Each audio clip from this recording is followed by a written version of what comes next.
জগন্নাথ সরকার জিন্দাবাদ জিন্দাবাদ জিন্দাবাদ। এইবার 405, এইবার 405, এইবার 405, এইবার 405, ফের একবার মোদী সরকার। বিধানসভার বিধায়ক আজকে প্রার্থী আপনার এখানে এসেছে ভোট প্রচারে, কি বলবেন?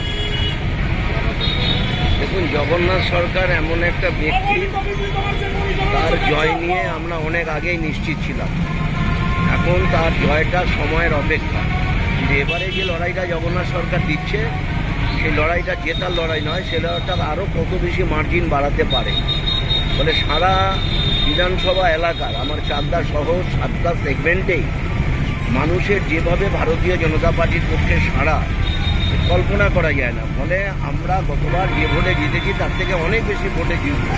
আর গোটা দেশ জুড়ে মোদি ঝড় চলছে, আর সেই ঝড়ের হাওয়া আমাদের রাজ্যেও লেগেছে। আর আমাদের রানাঘাট লোকসভায় সেই ঝোড়ো হাওয়া আরও বেশি বইছে।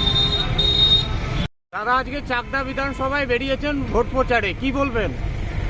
সর্বত্র একই সারা, একই ভাষা। মানুষ দুপাশ থেকে জয় শ্রীরাম বলে আওয়াজ তুলছে, এতেই বুঝিয়ে দিচ্ছে ভোট এবার কোথায় যাবে। সারা ভারতবর্ষে একটাই প্রতীক, পদ্মফুল চিহ্ন, আর সেই পদ্মফুল রানাঘাট লোকসভায় 2 নম্বরে অবস্থান করছে, সবাই জেনে গেছে। তাই সবাই ভোট দেওয়ার জন্য উদ্বিগ্ন হয়ে আছে। 1 নম্বর স্থান নিয়ে কোনো এখানে সংশয় নেই। এখানে লড়াই 2 আর 3-এ, কে 2 হবে আর কে 3 হবে। এখানে অতীতে যে রেজাল্ট ছিল তার দ্বিগুণ ব্যবধানে এবার ভারতীয় জনতা পার্টির পদ্ম প্রতীকে জিতবে। ফের একবার মোদী সরকার, ফের একবার মোদী সরকার।